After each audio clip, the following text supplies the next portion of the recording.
Hey guys, welcome back to the channel. If you're new to the channel, please remember to subscribe. Your support is greatly appreciated. Today we're going to be getting some H&R wheel spacers put on the car. Got them in the mail today. Pretty excited. These are them right here. Here's your part number, just in case you guys want to get the same ones. These are actually 20 millimeters per side. And these actually have their own set of lug nuts on them, because once they get so thick, the lugs will actually be too short. So these give you the extensions. I'll open the box in a little bit. I'm going to show you the way the wheel sits before. As you can see, those wheels are pretty tucked. You can't even see them. They're not flush, and I'm trying to make more of a flush look for the car. The rears tuck in.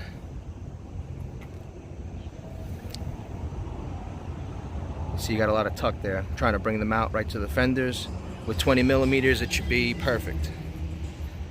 Same on this side. You can see the drop, because this is lowered on H&R Sports as well.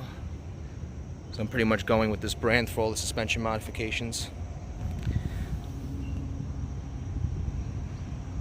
Let me see if we could see the other side a little better. Sunlight, how the drop looks. Yeah, it might be. This side's a little better. See how low it sits. Okay, I'll just show you this side real quick. Get an idea what all four corners look like.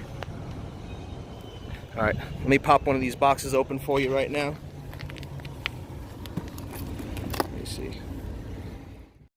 Okay, so here's what comes in the box. An installation, technical information.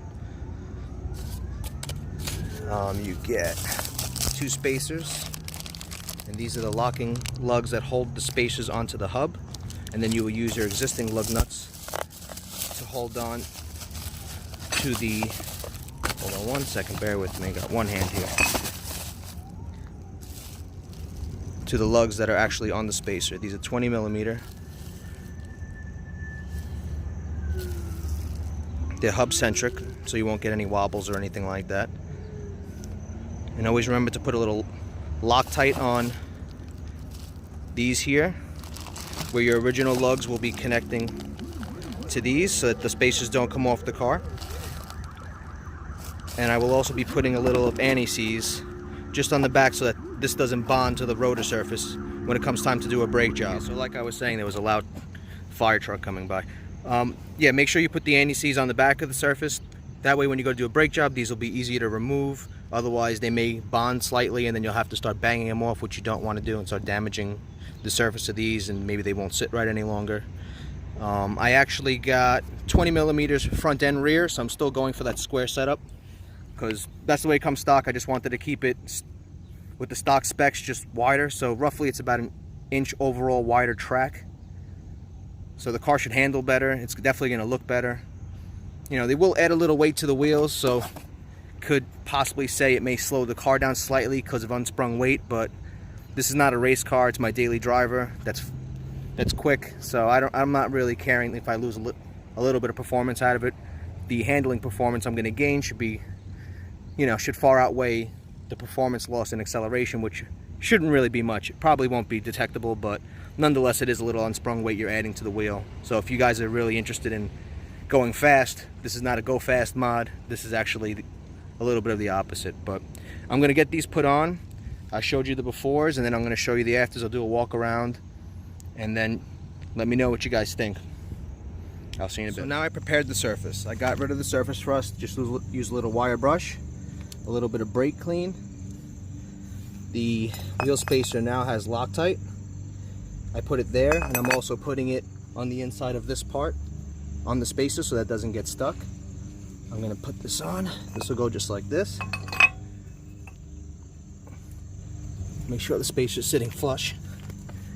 I might need 2 hands to get this on. There we go. The spacer is nice and flush. Now I'm going to be applying a little bit of Loctite to the original studs here, and then tighten it up with these bolts here. And this is how the spacer is held on. And the wheel will go onto these studs with your factory lugs.